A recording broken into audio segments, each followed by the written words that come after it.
두한량의 인간 세상 탐구, 그때그때 꽂히는 얘기하는 방송, 어쩌다 이렇게 됐지.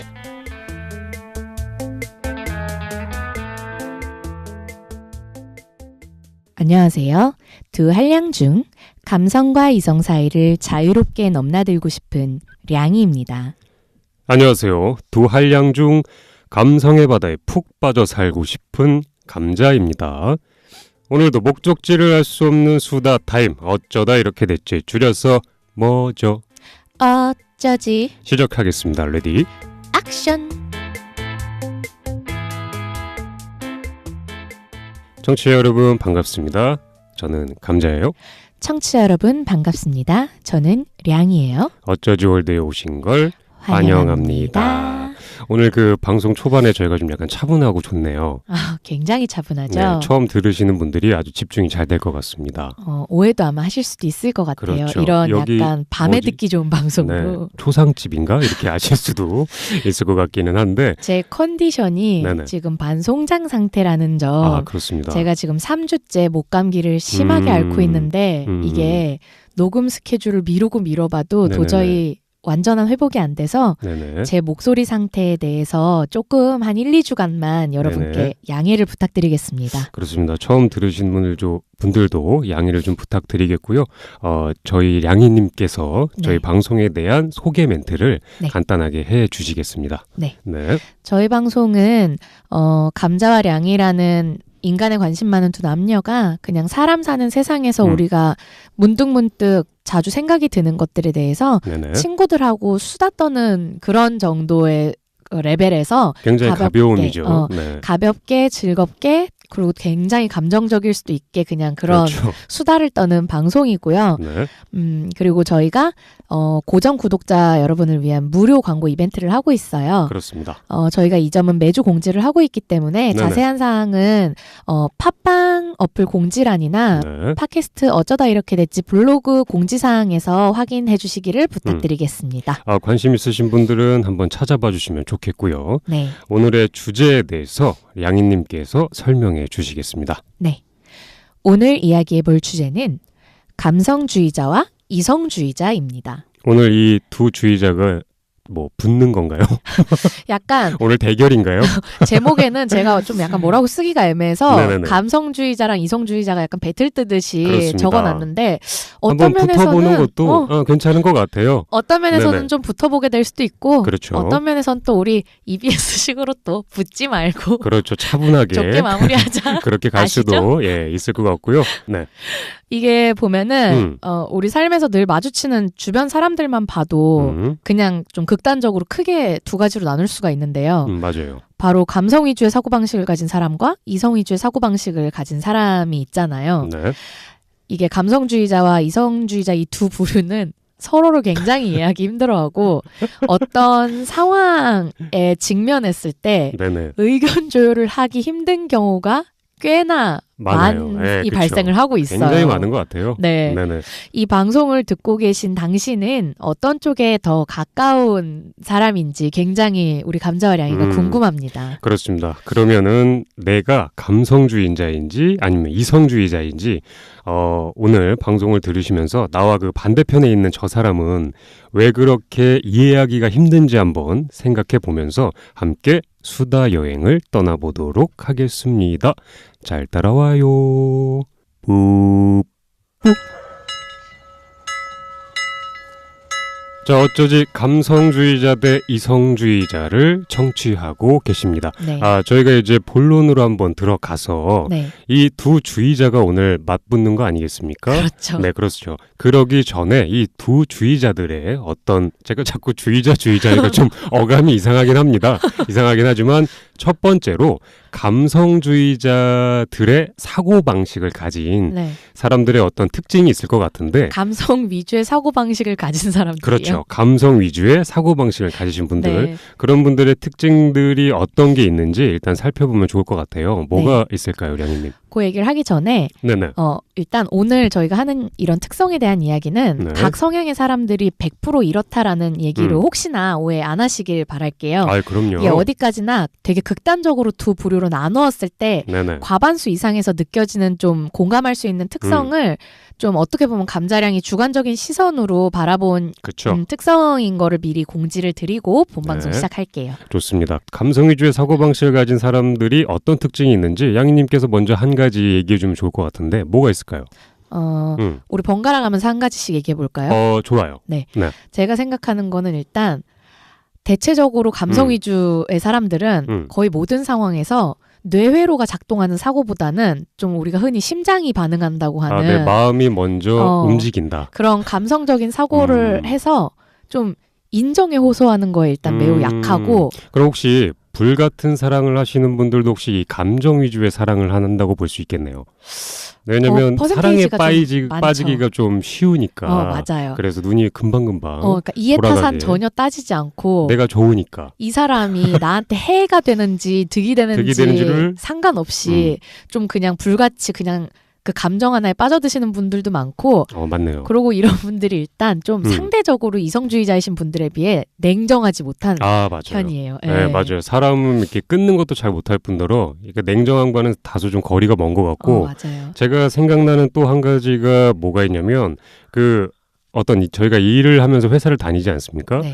그 일보다는 그 사람과의 관계를 우선시하시는 것 같아요. 맞아요. 네, 감성주의자 분들, 네. 그분들 같은 경우에는 뭐 다들 회사에 출근해서 똑같이 일을 하지만 이성주의자가 일에 빠져서 목적 달성이 목표라면 감성주의자 분들 같은 경우에는 일은 일이고 그 안에서의 사람들과의 관계, 그 안에서의 상처받는 상처 주는 나를 내 승진이 중요한 게 아니야. 그렇죠. 내 승진이나 내 돈벌이가 중요하다기보단 물론 모든 분들이 다 그런 건 아닙니다. 그렇죠. 대신 한번 곰곰이 생각을 해보면 이런 감성주의자분들은 일에 푹 빠져 산다기보단 일은 그냥 하면서 그 안에서 어울리는 사람들과의 그 오묘한 관계 속에서 그런 것들을 더 많이 신경을 쓰시는 것 같은 느낌을 좀 받기는 해요. 맞아요. 그래서 그렇게 일할 때 그런 분들이 계시면 자기가 조금 뭐 어떤 면에서 손해를 보는 게 있어도 이 사람과의 관계가 더 좋게 하기 위해서 자기가 그걸 감수를 그냥 하는 경우들도 굉장히 많은 것 같아요. 희생을 본인께서 그렇게 하시는 감성 위주의 분들이 좀 있는 것 같고 양님께서 또 한 가지 얘기해 주신다면 뭐가 있을까요? 굴러가는 낙엽이나 한겨울에 팔랑이는 눈만 봐도 가슴이 막 차르르 아리고 그냥 눈물이 맺히는 여린 감성을 가진 분들이 많죠. 굉장히 공감이 가는 게 그 감성 위주의 분들이 날씨의 영향을 굉장히 많이 받는다고 하지 않습니까? 맞아요. 그냥 전날 해가 쨍쨍했을 때 내 정신이 굉장히 멀쩡했다가 다음날 비바람이 몰아치면 그냥 괜히 옛 남친도 생각나고 내 마음에 비바람이 치죠. 그냥 괜히 그냥 이상한 글 같은 거 SNS에 쓰고 싶고 이게 약간 그렇잖아요. 제가 지금도 감성 위주의 사람이긴 한데 그래도 굉장히 많이 이성적이어졌어요. 네, 맞아요. 근데 20대 중반의 후반까지는 정말 감성밖에 없는 인간이었어요. 뇌가 없는 줄 알았어요. 근데 저희 엄마는 이과 계열의 사람이어서 그런지 굉장히 좀 이성이 발달하신 분인데 그럼 그 당시에 양님도 이렇게 낙엽이 굴러가거나 비바람이 막 몰아치는 그런 날씨에 그런 펑펑 거 울고 펑펑 안 울고 좀 영향이 좀 많이 또르르 그래서 손수건도 챙겨 다니고 뭐 그런가요? 이게 그거 관련 에피소드가 네네. 어느 20대 때 어느 봄날이었는데 저희 집 앞에 되게 예쁜 공원이 있어요. 네네. 이렇게 창문 밖을 내다보는데 비가 내리고 그쳤는데 거기에 피어있는 진달래랑 철쭉이랑 꽃들이 그 약간 맑아지기 직전의 그 풍경이 뭔가 슬프도록 아름답다라는 느낌이 들어서 그러니까 부정적인 감정이 아니라 너무 그런 아름다움 때문에 눈물이 막 나는 거예요. 그래서 그걸 보고 서 있었는데 엄마가 뭐 봐? 이렇게 하고 오더니 제가 우는 거 보고 너 왜 울어? 막 이러길래 지금 풍경 좀 봐라 엄마. 너무 그렇지 않냐 이랬는데 엄마가 진짜 코웃음을 진짜 팩 치면서 너 진짜 성격 이상하다고. 양님 같은 분들이 감성주의이기 때문에 그렇게 어떤 환경의 변화에 따라서 내가 그것을 굉장히 쉽게 받아들이고 느끼는 거잖아요. 환희 같은 거를 쉽게 느끼고 하니까. 엄마가 그때 그걸 네. 이해 못하더라고요. 슬프면 슬픈 거고 아름다우면 아름다운 거지 슬프도록 아름다워서 눈물이 나는 게 말이 되냐고. 무슨 일인지 빨리 나한테 솔직히 말해라 이러는 거예요. 너가 뭐가 이유가 있으니까 이렇게 창문 밖을 보면서 우는 거 아니냐. 거짓말 하지 마라. 말이 되는 소리를 하는데 그거에서 좀 이게 진짜 사고방식 자체가 너무 다르구나라는 걸 느꼈어요. 그렇죠. 네. 그렇게 양희님 얘기 듣다 보니까 또 한 가지 생각이 나는 게 있는데 뭐가 있냐면 이 감성 위주의 분들의 특징 중에 하나가 혼자만의 시간이 좀 많이 필요한 것 같아요.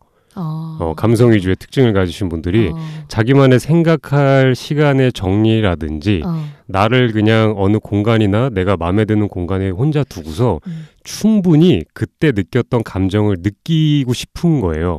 슬픈 거 슬프든 기쁘든 뭐 이런 걸 뭐 다른 사람과 공유하기보다는 온전히 나만의 시간으로 내 감정을 나 혼자 느끼고 싶어서 유독 그 감성 위주의 분들 같은 경우에 이렇게 좀 혼자만의 시간을 좀 갖기 위해서 좀 이렇게 노력을 하시는 분들이 좀 있는 것 같은, 저도 약간 그런 쪽에 좀 속하긴 하거든요. 그런 거 공감되지 않으세요? 네. 여행이나 영화나 어떤 내가 책을 보는데 내 감성에 너무 와닿는 장소나 매체를 접할 때는 네. 누군가와 함께 하기보다 그냥 혼자서 온전히 그걸 다 받아들이고 싶은. 맞아요. 충분히 내가 느낄 준비가 벌써 보는 순간 딱 알잖아요. 저거는 그냥 누군가 옆에 있는 사람 한 명 있으면 괜히 신경 쓰이니까. 맞아. 저 사람한테 신경 쓰이니까 나 혼자서, 왜 그런 거 있잖아요. 진짜 마음에 드는 영화를 남자친구랑 여자친구랑 극장에 가서 봤는데 이 영화는 집에서 혼자 보고 싶다. 그러니까 옆에서 아무리 좋은 대화를 하려고 해도 네. 그 대화를 나중에 하면 좋은데 이 직후나 그 상황에는 나 혼자 그걸 온전히 흡수시키고 싶기 때문에 옆에 있는 사람이 특별히 방해하려고 하지 않아도 그냥 좀 미안하지만 방해가 된다고 느껴질 때가 있어요. 그래서 방해되니까 사실 굉장히 슬픈 영화에서 마음껏 실컷 울고 싶은데 못 울어서 집에 가서 다운받아서 보면서 우는 그런 경우도 좀 있잖아요. 나 혼자 좀 감정에 취해서. 맞아요. 또 어떤 게 있을 것 같나요? 좀 문화예술 관련 직업군에 종사할 경우에 이런 감성 위주의 분들이 좀 성향상 좀 살만해 하는데 일반 직업군 중에서도 특히 감정을 완전히 배제하고 냉정하게 내 회로로만 좀 계산하고 사고해야 되는 직종에 어쩔 수 없이 종사하게 될 경우에는 굉장히 일상에서 스트레스가 훨씬 그렇죠. 그러니까 누구나 받는 직장 생활이나 일상생활 스트레스의 2배, 3배, 10배까지도 너무 심하게 받는 것 같아요. 맞아요. 나는 이런 감성 위주의 사람인데 속해 있는 단체가 오히려 따박따박 이성 위주로 해야 되는 곳이라면 너무 안 맞는 아니 곳이잖아요. 이거 얼마나 그 안에서 버티기가 정말 힘들겠습니까? 아마 듣는 청취자분들 중에서도 만약에 그런 계통에서 일하신다면 왜냐면 주변 사람하고 나하고 안 맞잖아요. 안 맞으니까 출근할 때부터 스트레스 많이 받으실 수도 있을 것 같다라는 생각이 들고요. 또 하나 감성 위주의 사고방식을 가진 사람들의 어떤 특징을 한번 생각해 보면 이런 아까 양희님이 잠깐 한 얘기이기도 하지만 때로는 외로움을 약간 즐겨요.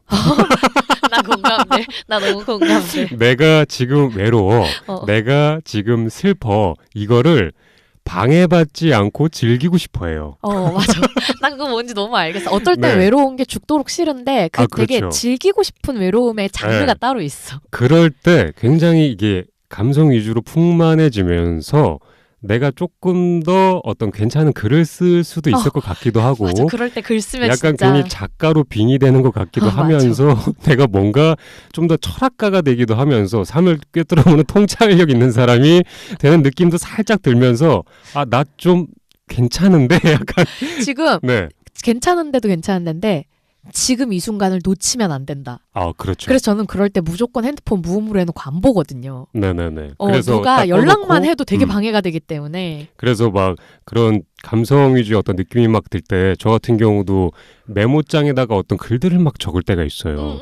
왜냐면 그때는 참 이상한 말들이 잘 쭉쭉쭉쭉 잘 적히더라고요. 그리고 세상 웬만한 유명한 작가 못지않은 필력이 나와요. 그럴 때. 나는 그럴 때 내가 쓴 걸 보면 감탄이 나와. 그리고 나중에 한번 쫙 보게 될 경우가 있잖아요.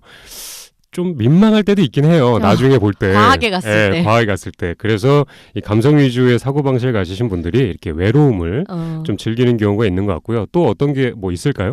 저는 마지막으로 네네. 영화나 책을 볼 때 좀 남녀를 불문하고 서정적인 장르랑 로맨스 장르에 호감을 느끼는 사람의 비율이 높은 것 같아요. 아, 그렇죠.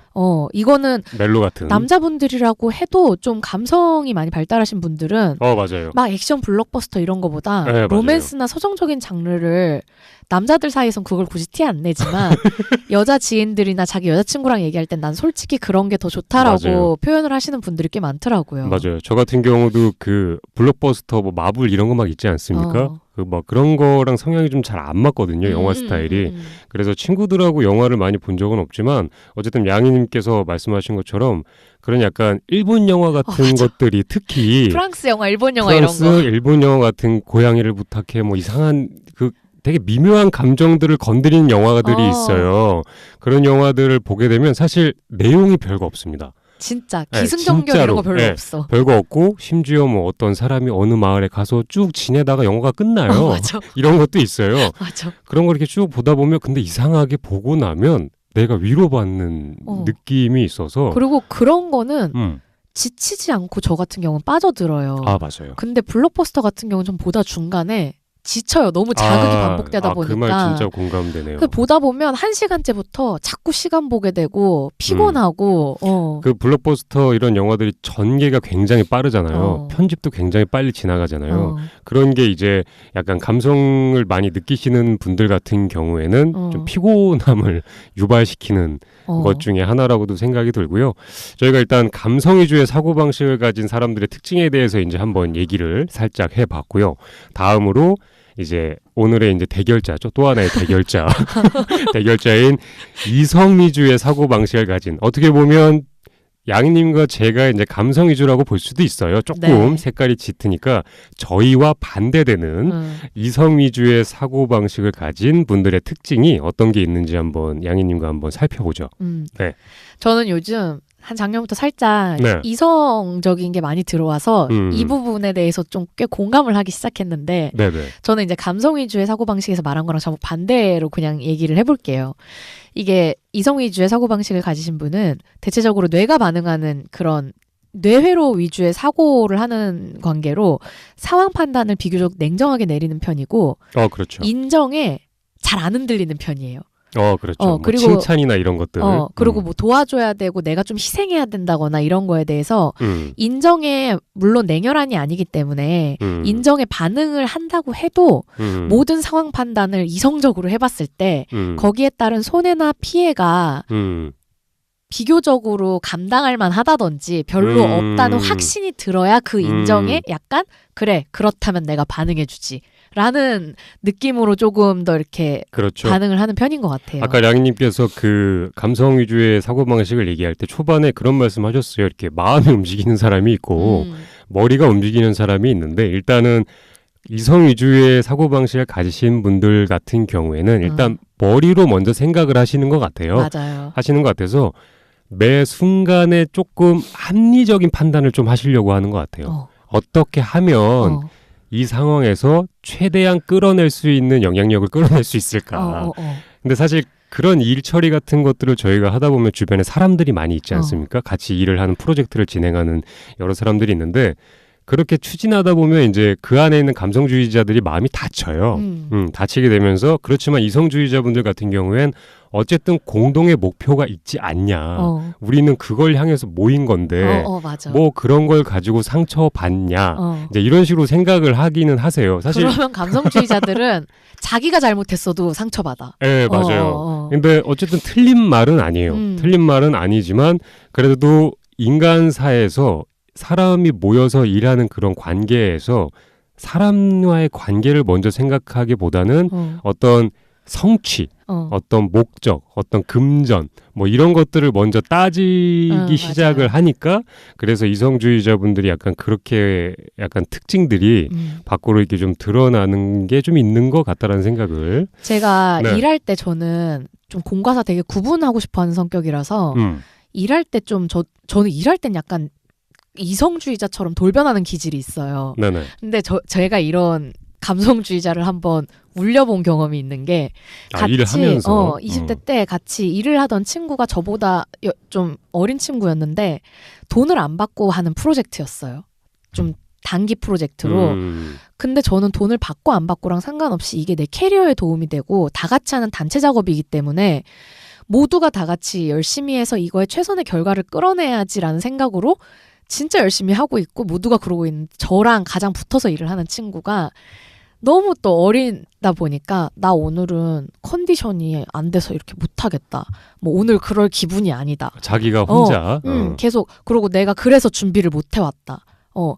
나도 하고 싶었다. 이런 얘기를 계속 반복을 해서 제가 처음에는 뭐 힘든 게 있겠지 하고 그 친구 것까지 제가 다 짜와갖고 주면서 이렇게 하면 돼. 막 이렇게 너는 그냥 요대로만 따라하면 그러니까 돼. 대신 해주면 이거를 이렇게 반복하기 시작하니까 이 친구가 저는 네네. 그러면 더 노력을 할 줄 알았어요. 근데 점점 그 응석이 심해지는 거예요. 그래갖고 제가 한번 같이 있는 자리에서 너무 화가 나갖고 또 나 근데 지금 못하겠으니까 우리 1시간만 쉬었다 하면 안 돼? 이러는 거예요. 되게 프로젝트 최종 그 발표일이 3일 남았는데 제가 거기서 사람들이 있는데 너 돈 받고 해도 이따위로 일할래? 이렇게 그렇죠. 얘기하니까 걔가 남자애인데 울면서 나가는 거예요. 그렇죠. 어쨌든 상처받을 만한 일일 수 있기는 한데 근데 이게 그때 이성적으로 생각하는 제 입장에서는 봐줄 수 없는 감성의 부분인 거예요. 그런 그렇죠. 거는. 왜냐면 의미를 잘못 해석한 거잖아요. 의미를 잘못 알고 해석한 거라 어쨌든 다 시간 내서 페이를 받고 하는 건 아니지만 더 나은 우리가 괜찮아지는 삶을 위해서 좀 모여서 하고 있는 건데 몇 번 받아주기 시작하니까 이 누나는 내가 이렇게 해도 잘 받아주네. 그렇게 해서 이제 더 많은 것들을 요구하는 것 같아요. 그래서 그러니까 이거는 감성주의자들이 이렇다는 건 아니고 그렇죠. 나쁜 예인 것 같아요. 그러니까 자기 감성에 너무 취해서 사는 건 좋은데 같이 일하는 단체 동료들한테 피해를 주는 거는 그렇죠. 내가 감성주의자지만 그렇게 마음이 여리기는 하지만 양희님이 방금 말씀하신 것처럼 공과 사는 구분을 잘 하면 좋은 건 맞는 거죠. 누구나 다 알고 있는 얘기니까. 근데 사실 이성주의자보다는 이 감성주의자분들 같은 경우가 확실히 그런 일 처리를 할 때 뭐 상처받는 게 누구보다 좀 쉽기는 해요. 사가 조금 자꾸 들어와서. 그렇기 때문에 요런 일을 처리할 때는 자기 그 감정 컨트롤을 좀 잘 하면 좋기는 하겠다는 생각이 좀 약간 들고요. 네. 저희가 약간 감성 위주의 사고방식과 이제 이성 위주의 사고방식을 가진 분들의 특징을 그냥 이것저것 한번 얘기해봤습니다. 지금 우리 하나밖에 얘기 안 했어요. 이성주의자. 그렇습니까? 또 하나 얘기해 주세요. 있으면. 네. 그러면은 제가 그냥 쭉쭉 얘기를 해볼게요. 위에 거랑 다 반대라. 이성 위주의 사고방식을 가진 사람들은 굴러가는 낙엽이나 눈을 보면 나무가 버리는 쓰레기나 하늘에서 내리는 쓰레기라서 누구라도 좀 빨리 치워주면 좋겠다라는 감정을 느끼는 특히 막 눈 내릴 때 하늘에서 이렇게 눈 막 오면은 그 하얀 거 보면 좋아하는 게 아니라 또 쓰레기 내리네 이렇게 표현하시는 군대 다녀오신 분들은 이성 감성 상관없이 다 쓰레기라 그러더라고요. 그냥 다 쓰레기라고 표현을 하는 분들이 또 계시고 또 뭐가 있을까요? 자기 이득을 감성주의자에 비해서 상대적으로는 조금 더 잘 챙기는 편인 것 같아요. 그렇지. 감성주의자가 사실 타인한테 조금 내 감정을 위로받으려고 한다면 이성주의자분들 같은 경우엔 난 지금 이게 나한테 필요한 걸 조금 더 알고 있지 않나. 조금 더 합리적으로 생각을 해서 그거를 내 감정을 조금 배제시키고서라도 그거를 좀 잘하는 편인 것 같고 그러니까 내 위주로 돌아가고 다소 좀 냉정하고 침착해야 되는 직종에 그러다 보니까 조금 비교적으로 더 잘 맞는 편인 것 같고요. 그리고 이제 그 영화나 책을 볼 때 좀 그런 서정적인 장르 일본 영화, 프랑스 영화 이런 거 보면 좀 약간 이거 왜 봐? 약간 이런 말씀 하시는 분들이 많고 그렇죠. 전혀 아무런 자극이 없으니까요. 그냥 스토리라인 되게 탄탄하고 본인이 봤을 때 진짜 저거 너무 말도 안 되는 거 아니야 라는 게 별로 없고 그리고 마지막에 기막힌 반전 좀 들어가지고 납득 가능할 거 위주로 이렇게 설명이 돼 있는 그런 영화나 또 책도 서정적이고 판타지 섞인 이런 거 되게 싫어하고 좀 논리적인 책이나 자기 개발에 도움이 되는 책을 좀 선호하시는 경향이 있는 것 같아요. 그렇죠. 순간에 내 기분을 달래는 어떤 요소가 아니라 배울 점 있는 것, 배울 점이 있는 컨텐츠. 내가 시간 낭비라고 생각되지 않는 거. 그런 것들을 이제 이성주의자분들이 좀 찾아서 해소를 하는 그런 것들이 있고요. 이제 두 가지의 사고방식을 저희가 들어봤고 이것저것 얘기해봤고 그럼 한 가지 이런 의문이 좀 들기는 하는데 일단 감성주의자인 분들 그리고 이성주의자인 분들이 이렇게 두 부류로 저희가 나눠서 오늘 얘기하고 있는데 네. 그렇다면 이 두 부류에 있는 이 사람들이 부딪히는 경우가 좀 있잖아요. 네. 과연 이 두 부류가 왜 부딪히게 되는 건지 그 이유를 저희가 이제 저희 나름대로 한번 얘기해 보면 좋을 것 같은데 그렇죠. 양님의 가장 흥미로운데 뭐. 그래 가장 흥미로운 대목이에요. 아마 청취자분들도 궁금하실 것 같고 할 말도 많으실 것 같기는 한데 이게 조금 더 쉽게 말하면 서로가 서로를 되게 싫어하거나 피곤해하는 이유에 가까울 수 있죠. 그렇죠. 왜냐하면 항상 문제는 여기서 오거든요. 맞아. 그렇기 때문에 양님께서 한번 얘기해 주면 좋을 것 같아요. 네. 네. 이게 서로 표면에 쉽게 드러나는 모습을 봤을 때 이성주의자는 감성주의자를 너무 좀 무르고 손발이 오그라드는 경향이 있다고 생각을 많이 하고 네네. 감성주의자는 이성주의자를 계산적이라고 무감정한 사람이라고 생각하기 쉬운 것 같아요. 맞아요. 표면적으로 단편적으로 봤을 때 되게 그렇게 보이거든요. 냉정하다. 네. 근데 이게 좀 풀어보면 이성주의자들은 감성주의자들을 쟤네 진짜 왜 저래? 왜 늘 저렇게 오바야? 라고 생각을 하고 좀 피곤해하고 뭐 저런 걸 가지고 저렇게 유난 떨어 예, 이렇게 생각하는 거죠. 왜 저렇게 예민해? 뭐 이렇게 밖에 호수 이렇게 보면서 왜 그렇게 울고 앉아 있어? 그게 뭐라고 날씨는 맨날 변하는 건데. 합리적으로 생각을 못해? 논리적으로 생각을 못해? 아침에 약간. 당연히 물 한 개 피는 거지 뭐. 아니 그리고 저게 물 한 개 보고 지금 감동할 일이야? 앞이 잘 안 보여서 운전하기 힘들다고. 왜 저래 진짜. 그렇지. 출근 어떻게 하라는 거야 도대체. 이제 이런 생각이 먼저 드는 지금 거죠. 그거 보고 아침부터 눈물 흘릴 시간이 있냐고. 그렇지. 아주 팔자도 좋다. 이렇게까지 가요 얘기가. 그러니까 좀 그런 게 있으면서 이게 네. 피곤해하는 걸 넘어서서 이제 좀 나쁘게 가면 되게 짜증나하고 우습게 보는 경향까지 나오는 것 같고. 그렇죠. 감성주의자들은 이성주의자들한테 좀 다소 냉정하고 이해타산적인 듯한 모습들에 상대적으로 감정적 상처를 되게 많이 받거나 쓸데없이 좀 두려움을 그러니까 상처를 받을까봐라던가 그렇죠. 이런 두려움이 항상 내재돼 있는 것 같아요. 왜냐하면 이성주의자들한테 여러 가지 내 감정을 어필을 했는데 그것들이 긍정적으로 오지 않고 네가 약해서 그래. 네가 잘 몰라서 그래. 아직 네가 덜 살아봐서 그래라는 식의 답변이 오게 되면 감성주의자들은 다음부터 이성주의자한테 내 감정을 얘기 안 해요. 잘 숨기게 되고 맞아요. 그리고 그 이성주의자가 양희님이 말씀하신 것처럼 또 나한테 뭐라고 하지는 않을까.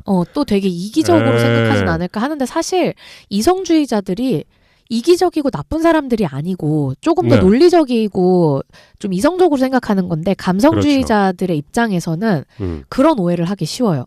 나쁜 사람.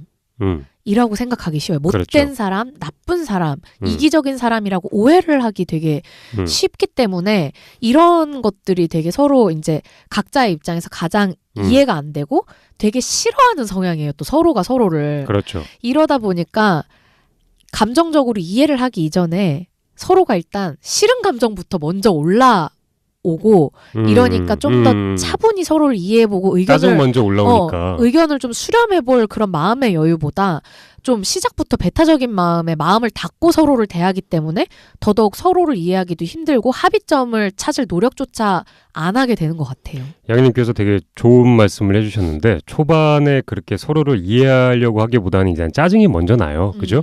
짜증이 먼저 나는 이유가 일단은 감성주의자와 이성주의자가 삶을 바라보는 시선이 달라요. 완전. 되게 단순하게 얘기해서 똑같이 하늘에 구름이 가는 걸 보고 와 구름이 간다 파란색 하얀색 진짜 두둥실 떠서 간다 이렇게 얘기하시는 분들이 있고 하늘을 아예 안 보시는 분들이 있어요. 맞아. 맨날 보는 하늘 못하러 보냐. 어쨌든 그러니까 삶을 바라보는 관점이 아예 다른 두 부류이기 때문에 이렇게 마찰이 생겼을 때 사실 양희님이 얘기한 것처럼 나랑 다른 사람이구나. 그럼 저 사람이 느끼는 감정 또한 소중하니까 내가 그런 것들을 물어봐서 한번 이해해 보려는 노력을 해야 되겠다. 이게 아니라 돌연변이에요. 그냥 돌연변이고 진짜 왜 저래? 네, 왜 저래요? 뭐 저렇게 유난 떨어해요. 왜 저렇게 재수없게 굴어? 제가 한 가지 그런 예가 생각이 나요. 예전에 친구가 중고차를 좀 보러 가자. 그러면 저는 이런 생각이 들었어요. 오랜만에 친구랑 나들이를 간다. 제 입장에서는. 둘 다 차를 좋아하니까 그럼 가서 이것저것 구경도 하고 뭐 이렇게 바람도 좀 쐬고 너무 좋잖아요. 맞아요. 그리고 그 친구의 차를 제가 보러 가주는 거였어요. 그럼 제 입장에선 좀 더 괜찮은 거 골라줘야 되잖아요. 왜냐면 그래도 금전적인 게 들어가니까. 그러면은 막 그런 준비를 하고 있었는데 그 친구가 저한테 하는 얘기가 너네 집까지 가는 기름값 좀 계산해보고 갈게 이러는 거예요.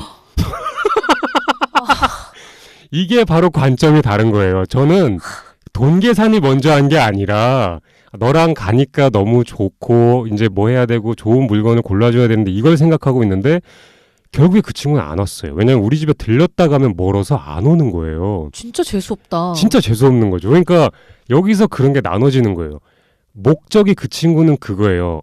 친구가 제 차를 제가 끌고 거기 오길 바라는 거예요. 자기 도와주는 건데. 자기 도와주는 건데도. 진짜 어이없다. 그러니까 친구를 그런 식으로 활용할 수 있다라고 생각하는 사람이 있는 거죠. 그렇죠. 굳이 그 사람을 어디 부주에다가 사실 넣고 싶지 않지만 넣자면 이성주의 쪽에 택하는 건데 사실 이성주의자한테 그분을 넣기에는 이성주의자 분들에게 좀 미안하고 미안한데 이제 극단적인 예를 한번 들어본 거예요. 그냥 좀 친구를 안 지내는 게 좋을 스타일이네요. 실제로 안 지내고 있습니다. 그렇습니까? 네, 너무 안 맞더라고요. 안 그러니까 맞아, 그런 사람. 한 가지 상황만 저희가 이렇게 딱 들어봐도 나는 이 사람하고 이런 거 해야지 막 상상을 하고 있는데 그 친구가 갑자기 잠깐만 내가 거기까지 가는 데는 비용이 이거고 뭐하고 나 지금 뭐하고 하면서 자기 위주의 불편한 것들을 막 얘기해요. 그러면 순간 나는 좀 어이가 없잖아요. 그걸 그냥 속으로 생각하고 그렇게 생각했어도 그냥 말을 감자님한테 안 하고 나 그냥 좀 혼자 가서 보게 될 것 같아. 차라리 그러면 그냥 낫죠. 그렇게만 얘기하지. 네. 그러니까 오히려 친구라는 자체를 너무 편하게 생각을 해서 이런저런 얘기 다 할 수 있다라고 생각을 해서 그렇게 할 수도 있는데 어쨌든 감성 위주의 사고방식을 가지신 분과 이성 위주의 사고방식을 가지신 분들이 이렇게 보는 관점이 다르기 때문에 세상을 보는 관점이 다르기 그리고 때문에 그분은 그 얘기를 굳이 한 건 그 내용을 관점이 다르다기보다 그러니까 네가 네 차 끌고 와라는 얘기가 되게 하고 싶었던 것 같아요. 맞아요. 네, 그냥 네가 와서 도와주고만 가 이거예요. 그러니까 목적이 딱 자기 차를 사는 거지 저랑 얘기하고 밥 먹고 이런 목적은 없어요. 별로 고마워할 의사도 없어. 고마워할 없어도 없고 저를 그냥 이용하고 싶었던 거니까. 맞아. 그래서 약간 이성주의자와 감성주의자가 거기에서 목적 위주의 사람과 그 외에 다른 요구 조건이 안 맞으니까 그렇게 트러블이 좀 생기게 되는 것 같고요. 저희가 약간 이렇게 좀 이해 안 되는 상황들을 한번 양님하고 저하고 얘기를 한번 해봤는데 그렇다면 과연 이런 감성주의자와 이성주의자가 서로를 이해하는 게 가능한지 만약에 가능하다면 어떻게 해야 서로를 좀 감정이 격해지긴 하는데 어떻게 해야 서로를 이해할 수 있는 건지 일단 저는 지금 좀 약간 바로 말하기 좀 어렵네요. 제가 먼저 단호하게 얘기해볼게요. 전 단호하게 얘기할 수 좋습니다. 있어요. 네. 솔직히 말해서 제대로 마음으로 서로를 이해하는 건 힘들다에 저는 한 표를 던집니다. 그래서 그냥 암기하자. 우리나라 교육제도가 가장 빛을 발하는 순간이 이 순간. 그렇죠. 암기죠. 그 암기가 바로 지금 딱 우리가 고등학교 때까지 내내 교육제도에서 받아온 그 암기라는 최고의 내공의 신공은 요럴 때 발휘하는 거다. 정말 공감 가는 얘기네요. 이게 특히 내가 가진 성향이 이제 좀 중도이신 분들도 있는데 한쪽으로 되게 치우쳐 계신 분들일수록 더더욱 타인을 이해하는 게 많이 힘들어요. 네네. 그렇기 때문에 굳이 이해를 좀 해보자고 하는 건 좀 너무 어디 속세로 이렇게 속세를 떠나서 한 10년 정도 도를 닦아도 될까 말까 하고 타인을 이해한다는 말 자체가 솔직히 오만일 수 있단 말이에요. 그렇죠. 내가 뭐라고. 심지어 나랑 비슷하지도 않은 사람을 내가 어떻게 이해를 해. 맞아요. 정말 그러니까 힘들어요. 이게 어느 날 갑자기 나한테 신이 내려서 타인을 이해할 수 있는 능력이 생기는 거 아닌 이상 그냥 머리로 저 사람은 저런 성향이구나. 그리고 저런 사람들은 대체적으로 이런 경향을 가지고 있으니까 그걸 내가 정보를 어느 정도 인지를 하고 그거 자체로 저 사람을 대하면 되겠구나라고 생각을 하는 게 그게 좀 그나마 좀 현명한 방법인 것 같아요. 이게 어떤 성향에 대해서 모든 특성이 100% 일치하는 건 아니기 때문에 이 정보가 분명히 오류가 나는 상황들이 와요. 네네. 그래도 나와 잦은 관계를 맺게 되는 그 다른 사람이 가진 성향의 특성들을 그래도 어느 정도 알아두면 관계를 맺는데 조금 더 수월할 수 있고 그 특성을 왜 저래라는 토를 그냥 붙이지 말고 그냥 있는 그대로 받아들이게 되는 게 정말 가장 최선이 아닐까. 굉장히 좋은 말입니다. 굉장히 좋은 말이고 사실 오류가 이해를 하는 게 가능할까라는 질문에서 사실 저도 양희님처럼 안 된다라는 곳에 한 표를 던질 수밖에 없었어요. 왜냐하면 저희가 타인과의 관계를 맺을 때 처음부터 저 사람은 나랑 다른 사람이야 라고 관계를 맺는 사람이 있고 처음부터 어차피 나랑 다 똑같은 사람이야 하고서 관계를 맺게 돼요. 그럼 서로 관계를 맺고 막 지내다 보면 나랑 똑같은 생각을 가지고 있겠지 하면서 만났는데 맞아. 자꾸 이상한 짓을 해요. 내 예상의 범주에 어긋나요. 그럼 걔는 그냥 이상한 애예요. 근데 새로 친구를 사귀었는데 얘는 그래도 다른 부분이 있을 거야. 나랑 다른 가치관을 가지고 있겠지 하면서 만나다 보면 어떤 식의 표현을 해도 이해할 수 있어요. 맞아. 왜냐하면 다르게 벌써 생각을 하고 내가 그 친구를 사귀었기 때문에 애초에 바라는 게 없거든. 애초에 바라는 게 없어요. 어디로 튈지 네 맘대로 튀어. 그래도 나는 괜찮으니까. 근데 벌써 답을 정해놓고 친구를 만나게 되면 내가 이런 생활 패턴을 하니까 나도 회사 다니고 애인하고 놀고 밥 먹고 이러니까 다른 사람도 다 똑같을 거야. 나랑 다 비슷하게 살겠지. 그리고 그렇게 생각을 하는 게 맞아. 그렇죠. 나는 이렇게 생각했으니까 너희들도 그렇게 생각하는 게 맞을 거야. 왜냐면 내가 생각했을 때 나는 내 삶의 최선의 방법으로 살고 있으니까. 그렇게 해서 타인한테 내 삶을 이제 약간 전이시키는 거죠. 근데 그렇게 하다 보면 양희님께서 말씀하신 것처럼 이게 안 맞는 상황들이 막 나오면 거기에서 이해하려고 안 하고 그냥 걔는 약간 이상한 사람. 맞아. 나랑 안 맞는 사람. 그러니까 부정적으로 생각할 필요가 없는 관계나 상황에서 출발점을 어떻게 잡느냐에 따라서 그렇죠. 상대를 되려 내가 괜히 멀쩡한 사람을 이상하고 싫은 사람을 만들어버릴 수 있는 악재가 그렇죠. 발생하는 거죠. 내가 굉장히 이상한 사람일 수도 있는데 그렇게 생각하는 내가 사실 이상한 사람이거든요. 그렇죠. 왜냐하면 저희가 길 이렇게 걷다 보면 가끔 친구들 오랜만에 만나서 친구들하고 얘기를 이렇게 나누다 보면 지나가는 주변 사람들한테 그렇게 욕하는 친구들이 있어요. 주변 사람들. 그러니까 막 주변이 뭔가 마음에 안 드는 거예요. 타고 다니는 차를 뭘 저런 걸 타고 다녀부터 시작해서 자기 지인도 아닌데? 옷차림이 뭐 저래 하면서 괜히 이렇게 그냥 넌지시 괜히 막 얘기하는 거예요. 근데 그게 뭐냐면 그냥 내 마음에 안 드는 거를 그냥 막 얘기하는 건데 다르다라는 걸 인정을 안 하는 거예요. 오프라인에서 악플다는 거네. 네, 그거랑 비슷한 거예요. 그러니까 다른 개체야. 다른 사람들이고 가치관이나 생각이 전부 다 나와 다른 사람들이니까 저런 식으로 삶을 살 수 있어가 아니라 왜 저렇게 살아야 되는지 정말 이상해요. 왜냐면 나는 그렇게 안 사니까. 너무 싫다. 저희 몇 화였죠? 꼰대 방송 있었나요? 방금 이런 분들이 약간 꼰대인 성향이 조금 맞아요. 짙을 수도 있는 것 같아서 약간 감성주의자와 이성주의자 분들이 서로 이해하는 게 가능할까를 저희가 얘기를 해봤지만 근데 양희님이 처음에 말한 건 되게 좋았네요. 일단은 그래도 외우는 게 애초에 이해가 될 거라는 전제를 두지 말고 그렇죠. 안 되는 거니까 암기를 하다가 보면 어느 날 생각보다는 조금 받아들여지는 것들이 나와요. 가끔씩.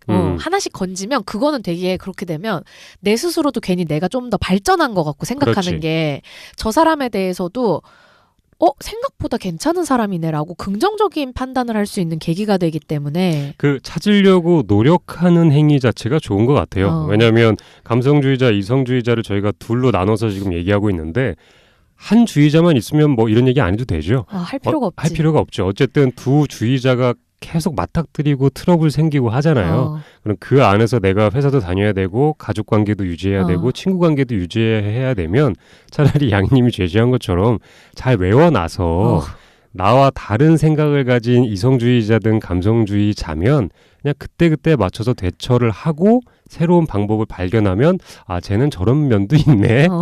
그러면서 고개 끄덕끄덕하면서 또 이게 넘어가면 이해하려고 하지 말고 진짜 그냥 외우세요. 네, 외우고 아 그럴 수도 있겠다 이러면서 두루두루 잘 지내는 게 또 하나의 좀 방법일 수도 있을 것 같고요. 약간 이해가 가능한지를 한번 얘기해봤고 약간 이런 질문을 한번 해보면 좋을 것 같은데 일단 감성주의자든 이성주의자든 사실 한 가지 성향으로 이렇게 오랫동안 굳혀졌잖아요. 근데 이 성향이 과연 바뀔 수가 있는 건지 정말 굉장히 궁금합니다. 과연 이 성향이 그러니까 확실히 극단적으로 바뀌진 않죠.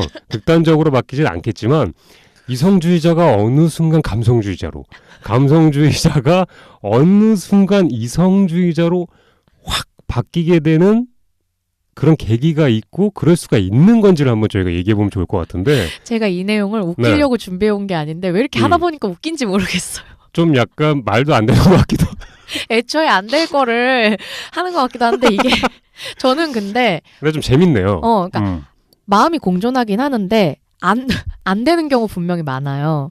근데 그렇죠. 바뀔 수 있는 사람들도 분명히 있다고는 생각하는 게 의도적으로 바꾸려고 해서는 안 바뀌는 것 같고 되려 그냥 자연스럽게 살다가 본인이 지속적으로 접하게 되는 사람들이나 정보 등 이렇게 본인이 처하게 되는 환경의 변화가 되게 장시간 깊이 있게 지속될 경우에는 본인이 그러기 싫어도 바뀌는 상황이 오는 것 같아요.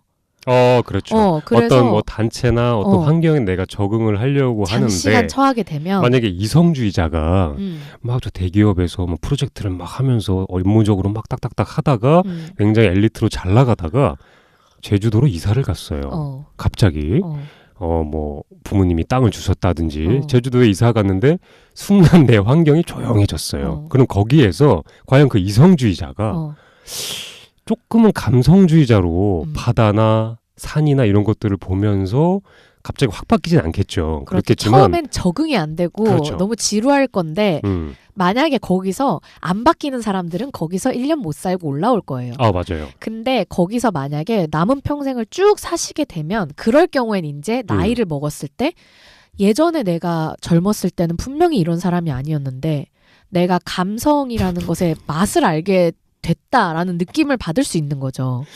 저도 사실 양님 얘기를 공감하고 좋아하는데 일단 제 생각은 저도 좀 포장을 좀 잘하고 싶었는데 저 생각은 바뀌기가 어려워요. 안 된다 이거야 그래도? 네, 저 생각은 감성주의자가 이성주의자가 된다거나 이성주의자가 감성주의자가 된다는 건 제 생각엔 어려워요. 이게 성격하고도 연결이 되는 것 같고 일단은 중고등학교 때 모든 성격이나 성향이 완성이 돼요. 그 완성되는 성격 하나가 60대 넘어서 내가 노후를 위해서 잔잔한 시골 산골에 들어갔다고 해서 그 이성주의자가 새를 보면서 막 새야 이리 오련 할 것 같죠? 빗자루로 내쫓아요. 바로 이런 거예요. 평생은 살지만 거기서 살긴 살지만 막 바람 불고 막 이렇게 눈 내리고 막 이런다. 아유 눈이 또 이쁘게 쌓였네 이럴 것 같죠? 이놈의 쓰레기 언제 다 치워 이래요. 내가 너무 좋게 생각했나 봐. 네, 아니 그것도 가능성은 있어요. 근데 제 생각에는 절대로 감성주의자가 이성주의자가 된다거나 이성주의자가 감성주의자가 될 일은 죽었다 깨어나도 없지 않나. 제가 왜냐면 근래 나이 드신 분들과의 대화를 좀 많이 해보면서 그런 것들을 많이 느꼈어요. 나이가 60이 넘어도 안 바뀌는 안 바뀐다. 정말 안 바뀌고 50이나 60이 넘어도 그냥 애고 그렇게 욕심이 많구나. 이런 거를 접하면서 절대로 안 바뀔 거. 좀 뭐 제 생각입니다. 네, 제 근데 생각이고. 그건 있는 것 같아요. 저도 생각하기에 이게 그런 건 있는 것 같아요. 변할 수 있다는 전제를 두면 네네. 이성주의자로 오랜 시간 살아온 사람이 감성주의자가 되는 것보다는 감성주의자가 이성주의자로 변화하는 속도나 비율이 좀 더 높을 수 있을 것 같다는 생각은 들더라고요. 그것도 맞아요. 이게 되게 안타까운 얘기긴 한데 이미 무뎌지고 닫혀있는 감성을 열어서 깨우는 것보다 이미 열려있고 오픈되어 있는 감성을 사회에 찌들면서 그거를 닫고 이렇게 없애는 일이 사실 훨씬 쉽거든요. 왜냐면 내가 감성적으로 생활하면서 살아보니까 이게 이런 각박한 한국 사회에서 그렇게 필요하지 않더라. 이러면서 하나씩 놓기 시작하는 거죠. 아, 참 좀 슬프네요. 좀 안타까운데 제가 느끼기에는 이거는 좀 굉장히 팩트가 아닌가? 라는 생각이 들더라고요. 근데 진짜 맞는 말 같아요. 왜냐하면 감성주의자분들이 상처도 많이 받는데 내가 상처 안 받기 위해서 좀 더 강한 나로 바뀌려고 노력을 해요. 맞아. 그 과정에서 내가 전에 느꼈던 섬세한 감정선들 있잖아요. 그런 것들을 좀 버려요. 버린다기보단 숨겨놔요. 숨겨놓고 다른 사람들한테 노출을 안 해요. 혼자 있을 땐 하긴 하겠지만. 왜냐하면 앞서 말씀드렸던 것처럼 내가 그렇게 살아보니까 사람들이 나를 만만하게 생각하더라. 그냥 나약한 존재로만 생각하더라. 그래서 양희님이 말씀하신 것처럼 감성주의자들이 이성주의자로 전향되는 그런 가능성은 좀 클 것 같지만 이성주의자가 감성주의자로 전향되는 가능성은 좀 없지 않나. 그렇게 한번 생각을 한번 해보네요. 문이 열려있는 걸 탁 닫기는 쉬운데 닫힌 문을 여는 건 훨씬 어려운 일이라서. 그렇죠. 그렇게 저희가 약간 그렇다고 해서 뭐 이성주의자분들이 다 닫혀있다라는 건 아닙니다. 전혀 그런 거 아니에요. 그런 게 아니라 여러 가지 예를 한번 들어보면서 상대적으로 비교했을 때 서로에 반해서라는 얘기고요. 그렇게 한번 얘기를 해봤고요. 일단 약간 이런 성향을 그럼 결국 따지고 보면 안 바뀐다라고 생각하는 건 저고 양희님은 그래도 조금은 희망은 바뀔 수도 있다라고 이제 말씀을 해주신 것 같고요. 청취자분들 중에서도 혹시 주변에 이런 나와 감정이 좀 다른 분들 때문에 고생하는 분들 아마 있을 수도 있어요. 내 주변 사람들 때문에 그런 분들이 있다면 뭐 연락 주시면 댓글이나 메일 주시면 또 저희가 신명나게 방송에서 못다한 얘기 다 털어드립니다. 그럼요. 뭐 적극적으로 수렴해서 그분의 얘기를 꼭 방송에 송출해서 그 못살게 구는 사람이 좀 한 번쯤 들을 수 있게 들을 수 있겠고 그렇게 한번 준비를 했으면 좋겠고요.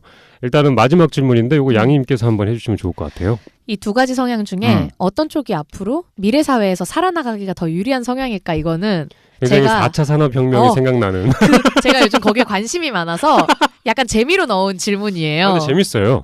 요즘 제가 거기에 대해서 너무 지대한 관심을 갖고 공부를 하다 보니까 네네. 그런 직업군이나 앞으로 미래에서 살아가려면 내가 어떻게 살아야 될까를 생각하다 보니까 이 주제랑도 솔직히 맞는 부분이 있더라고요. 사실 그 미래에 저희가 이제 직업들이 굉장히 단순화되지 않습니까? 그러니까 단순화되는 직업들은 거의 없어진다고 하잖아요. 그렇죠. 없어지기도 하고 결국에 사람이 있는데 사람 마음을 헤아려 줄 수 있는 직업은 끝까지 살아남는다고 해요. 그게 약간 이제 뭐 정신과 상담이나 뭐 심리 상담이나 이런 식으로 상담을 예술 계통이나 이런 식으로 살아남는다고 하니까 오히려 굳이 꼽자면 이 중에 이성주의자와 감성주의자 중에 미래 사회에 내가 살아남을 수 있는 성향으로 괜찮다면 저는 약간 감성주의자가 그래도 모두의 섬세한 감정들을 본인께서 잘 느껴서 타인의 감정을 좀 위로하고 어루만져 줄 수 있지 않을까. 왜냐하면 나중에 가게 되면 지금도 어차피 혼자 사는 세대들이 많지만 더 혼자 살게 될 거고 더 교류가 없어질 거예요. 아마 집에서 모든 게 다 해결될 거예요. 밖으로 안 나가도 집에서 일하고 집에서 먹고 아마 안 나가고 안 돌아다닐 것 같아요. 점점 더. 우리 예전에 무슨 애니메이션에서 왜 사람들 다 돼지처럼 살쪄갖고 윌리, 그거였나? 월리. 맞아요. 걷지도 않고 다 뭐 타고 다니고 먹기만 하고. 애초에 운동이라는 걸 걸음마를 안 하잖아요. 걸을 줄 모르잖아요. 그래서 미래의 사람들이. 마지막에 걸어서 그 사람이 마지막에 걸어서 뭐 레바를 당겨서 이제 막 어떤 뭐 우주선이 발진하는 소름 끼쳐. 약간 그런 저도 그거 보고 굉장히 소름 끼쳤어요. 너무 난 그렇게 되기 싫은 거야. 그래서 저희가 이렇게 약간 좀 단순화하는 삶을 앞으로도 계속 살게 될 텐데 그 안에서 위로를 조금 받게 되는 줄 수 있는 직업이 그래도 감성적으로 충만하신 분들이 이성주의자나 그 외의 감성주의자들한테 좀 힘을 줄 수 있는 그런 직업으로 좀 발전할 수 있지 않나 이렇게 한번 생각해 보는데 양희님은 어떤가요? 저도 어느 정도 동의를 하는 게 되려 그 진짜 미래를 생각해 보면 인간만이 가지고 있는 특성인 감성이 발달한 사람들이 그게 특출나게 빛을 보는 직업군에 종사해서 빛을 내면 지금보다 훨씬 독보적인 존재가 될 거예요, 아마. 그렇죠. 훨씬 명예나 부를 누리고 훨씬 대체하기 힘든 독보적인 존재가 될 텐데 그런 경우를 제외하면 솔직히 점점 자본주의는 전 심화될 거라고 생각하거든요. 그리고 많은 시스템들이 자동화되고 삭막해지는 사회 분위기를 저는 조금 막기 힘들 거라고 생각하는 편인데 그렇기 때문에 일상생활에서는 감성이 넘치는 분들이 사회에서 적응하는 데는 솔직히 점점 더 힘들어질 것 같아요. 어떤 직업군에서 특출난 사람들이 더 많아질 수는 있지만 대체되지 않는 기계한테. 근데 일상생활이나 대중적인 사회에서는 아마 조금 더 사는 게 힘들어질 것 같고 심리적으로. 네네. 반대로 이성이 더 발달하신 분들은 지금보다 훨씬 더 대중적이고 보편적인 사람으로 받아들여지게 되고 당연스럽게 그런 사고방식이. 그리고 일상을 살아가기에는 대체될 수 있는 직업군은 많다고 하지만 이거 관련된 직종들이 그래도 일상을 살아가는 여러 가지 그냥 그런 본인의 심리 상태나 일상적인 사회 관계에서는 훨씬 이성주의자들이 편한 세상이 오지 않을까. 좀 더 주변을 단순하게 정리하는 거는 확실히 그분들이 좀 더 탁월하게 진행을 할 것 같기는 해요. 왜냐하면 맞고 안 맞고의 틀리고를 좀 확실하게 선택을 하실 수 있잖아요. 그리고 네. 점점 더 우리가 그 자동화된 시스템이나 발전하는 그런 기술과 많이 이 기술과 노는 시간이 많아지다 보니까 저희가 감성주의자와 이성주의자를 얘기하면서 미래 산업에 대해서 한번 되도 않는 것들이 한번 넌지시 한번 얘기해봤습니다. 왜? 나 요즘 공부 얼마나 열심히 하는데 살아남아야 될 거 아니에요. 충분히 살아남으실 수 있으니까 걱정 안 하셔도 양희님께서는 입만 잘 간수하시면 앞으로 미래 사회에서도 7, 80까지 쭉쭉쭉 뻗어 나가실 수 있으니까요. 난 절대 로봇한테 대체당하지 않을 거야. 절대로 걱정하지 않으셔도 되고요. 저희가 사실 뭐 이런 얘기 사실 좀 재밌네요. 이게 약간 이성주의자와 감성주의자에 대해서 사실 방송에서 한번 얘기를 해봤는데 저희가 마무리하는 의미에서 마무리를 이제 어떠셨는지 양희님 한번 얘기해 주시죠. 저는 뭐 제가 요즘 자꾸 제가 이상하게 30대가 되면서 자꾸 젊은이, 어린 친구들 이런 말을 저도 모르게 쓰게 되는데 제가 사실 그렇다고 되게 오래 산 건 아니잖아요. 네네. 근데 왜 그런 표현들을 제가 왜 하게 요즘 됐을까요? 자꾸 아프면서 신체 나이가 노화가 되다 보니까 제가 자꾸 건강한 사람들이 젊은이라고 생각이 되는 것 같아요. 나보다 건강하면 젊다. 제가 지금 감기도 3주째, 그전에는 식중독 막 이렇게 계속 지금 막 몇 달째 막 연타로 아프다 보니까. 그럼 그 몸이 좀 쇠약해서 앞으로 내가 살아남을 수 있을까 싶어서 혹시 4차 산업까지 좀 관심을 갖게 된 건 아닌가. 나는 지금 약간, 위기라고. 근데 좀 내 몸이 또 건강해지면 또 이 관심사가 다른 관심사로 좀 바뀔 수도 있을 것 같기도 하고요. 근데 어쨌든 제가 오래 산 건 아니지만 그래도 뭐 요만큼 살면서 이런저런 변화를 좀 겪다 보니까 예전에는 이성 위주로 사고하는 사람들에 대해 솔직히 안 좋은 편견으로 점철돼 있었어요, 저도. 근데 그게 저는 이성이라는 게 조금 나이 먹으면서 좀 많이 들어오기 시작하더라고요. 특히 제가 작년부터 정말 관심 없던 정치, 사회, 경제 이런 거에 관심을 갖고 공부를 계속 하다 보니까 늘 접하는 정보가 그런 것들이 되다 보니까 본의 아니게 논리적인 생각 위주로 하게 되고 그런 정보 위주로 장시간 접하니까 감성하고 좀 멀어지는 거예요. 그러면서 내가 그렇게 생각한 것들이 진짜 쓸데없는 편견이고 되게 오만했구나. 사람이 이런 환경에 처하고 이런 식의 사고방식을 계속 하다 보면 이렇게 될 수밖에 없구나. 라는 생각이 들어서 그냥 감성주의자나 이성주의자나 모두 각자의 장단점이 거의 비등비등하게 존재할 뿐이고 어떤 성향이 더 좋다 이런 건 없다고 생각하고요. 그냥 본인이 살고 있는 환경에 따라서 그 기질이 맞는 환경이면 빛을 보는 거고 안 맞는 환경이면 그냥 못 보는 것뿐이라는 생각이 들어서 그냥 이 방송 들으시는 분들 모두 그리고 우리 감자량이 모두가 그냥 계속 변화하는 삶 속에서 각자가 자기가 가진 메인 성향이 뭔지를 좀 잘 파악을 하고 또 그 성향이 어느 날 예상치 못하게 좀 변화가 온다면 그 변화까지 좀 잘 캐치하고 받아들여서 그냥 내가 가진 성향이 빛이 발할 수 있는 삶을 선택해서 사는 게 중요한 것 같아요. 네, 맞아요. 그리고 일단 양희님께서 불안해하지 않으셨으면 좋겠고요. 네, 괜찮습니다. 사람이 계속 아프면 진짜 생존에 대해 네. 불안을 느낄 수밖에 없어. 괜찮으니까 불안해하지 않으셔도 되고요. 일단은 막 저도 마무리를 하자면 오늘 이성주의자, 감성주의자 굉장히 흥미로운 주제로 이렇게 1시간 동안을 얘기를 해보니까 사실 두 부류 다 어쨌든 같이 사는 사람들 아니겠습니까? 그렇다고 해서 뭐 네가 나빠, 내가 나빠라고 하기보다는 그리고 집안에서도 사실 이렇게 두 가지 성향으로 나누기도 해요. 가족 관계에서도. 우리 집도 2대2로 나뉘어요. 네, 그렇기 때문에 이런 거 가지고서 네가 문제야, 내가 문제야라고 하면 너무 피곤해지죠. 네, 굉장히 할 얘기도 너무 많아지고 피곤해져요.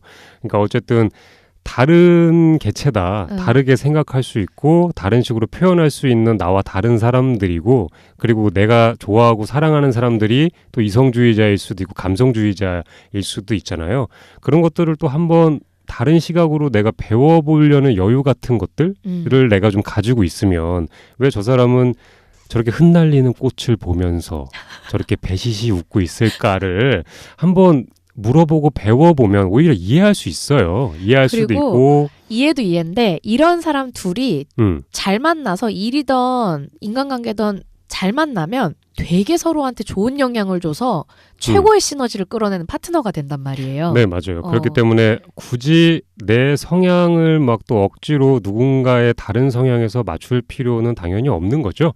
없는 거기 때문에 이 지구상에서 저희가 두 발을 딛고 살면서 너무나 아름답고 좋고 혹은 뭐 물질적인 것도 너무 가지고 싶은 거 너무 많잖아요. 이런 것들에 내가 좀 더 끌리는 거에 집중해서 그렇게 해서 내 성향에 맞게 이렇게 잘 하나씩 선택해서 청취자분들이나 양이님이나 저나 이렇게 좀 잘 일구고 갖고 나갔으면 좋겠다라는 생각을 한번 해보고요.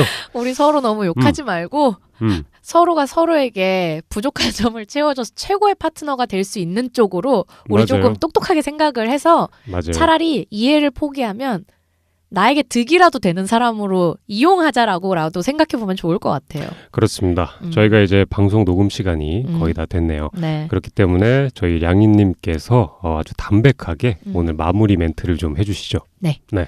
저희와 소통해주실 메일 주소는요.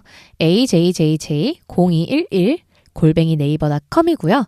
팟빵 공지란 뭐 각자 그 외에 청취하시는 팟캐스트나 파티 어플 공지사항란이나 팟캐스트 어쩌다 이렇게 됐지 네이버 블로그에서도 여러 정보 접하실 수 있으니까요.